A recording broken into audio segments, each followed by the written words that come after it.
Let's talk about a sound that maybe only you can hear, a phantom noise that just won't quit. Well, you are definitely not alone. That experience has a name: tinnitus. It affects millions of people, and in this explainer, we're going to dig into what it is, what might be causing it, and most importantly, what can actually be done about it. Just imagine hearing one of these sounds all the time. Tinnitus isn't just one thing. It can be a whole orchestra of noises. Sometimes it's there constantly, sometimes it comes and goes, and for some people, it even pulses along with their heartbeat.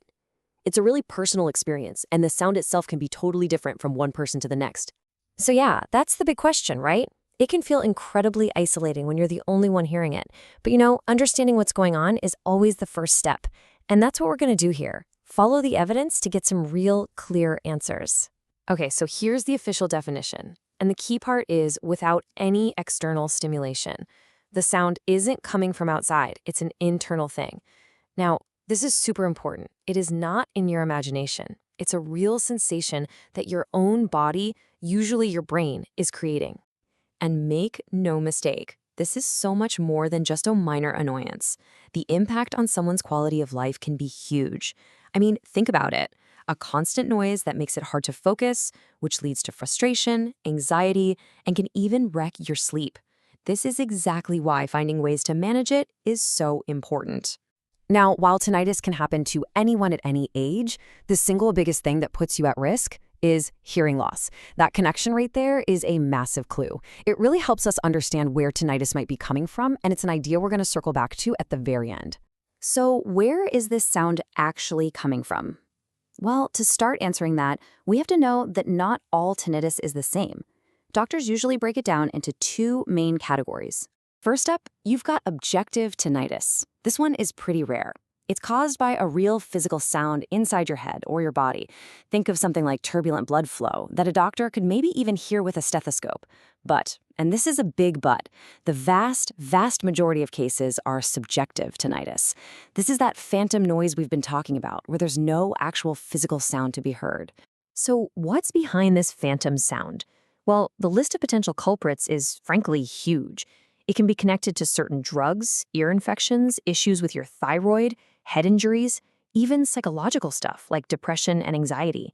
It's a really complex puzzle. Let's just zoom in on one of those causes for a sec: medications. A lot of common drugs are what we call ototoxic. It's a fancy word that basically just means they can be harmful to your ears. And the list includes things a lot of us have in our medicine cabinets, like aspirin or ASA and other anti-inflammatories, plus certain kinds of antibiotics and blood pressure meds. Okay, so with all these different potential causes, it's pretty natural to hope for a simple fix, right? And that leads us right to the next phase of this whole investigation, the search for a pill that can just make it all stop. And this is it. This is the question that pretty much everyone with tinnitus asks. You walk into the doctor's office and you just want a prescription, something that can finally silence that noise. So, does it exist? All right, so what does the actual evidence say? A whole bunch of drugs have been studied for this, everything from antidepressants and anti-anxiety meds to supplements like melatonin and zinc. But after all the rigorous studies and reviews, the scientific bottom line is that none of them have been proven to consistently work to get rid of the tinnitus itself. But wait a minute. What about that one herbal supplement that you always hear about for tinnitus? Ginkgo biloba. It's probably the most famous, most widely used supplement for it. Surely that one has to work, right? Well, the scientific verdict on this is pretty darn clear.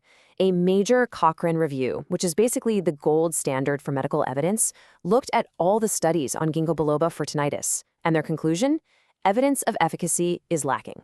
In other words, there's just no good proof that it actually works. So, if pills aren't the answer, does that mean people should just give up? Absolutely not.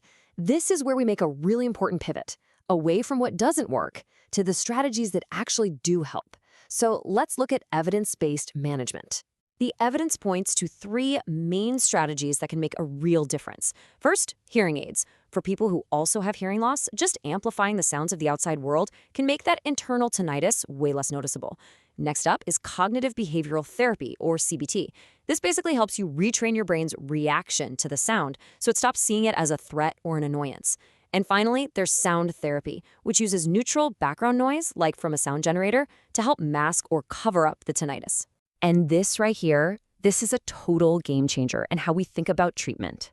The goal of modern therapy isn't some magic cure to make the sound vanish forever. The real goal is to improve your quality of life, to manage the condition so well that the sound just fades into the background and doesn't bother you anymore. Honestly, that quote says it all. The real key here is having realistic expectations. Understanding that there's no magic pill is the first step. The real power isn't in a bottle. It's in using these evidence-based strategies to help you get back in control. And that leaves us with one last, really powerful thought. We learned right at the start that hearing loss is the #1 risk factor.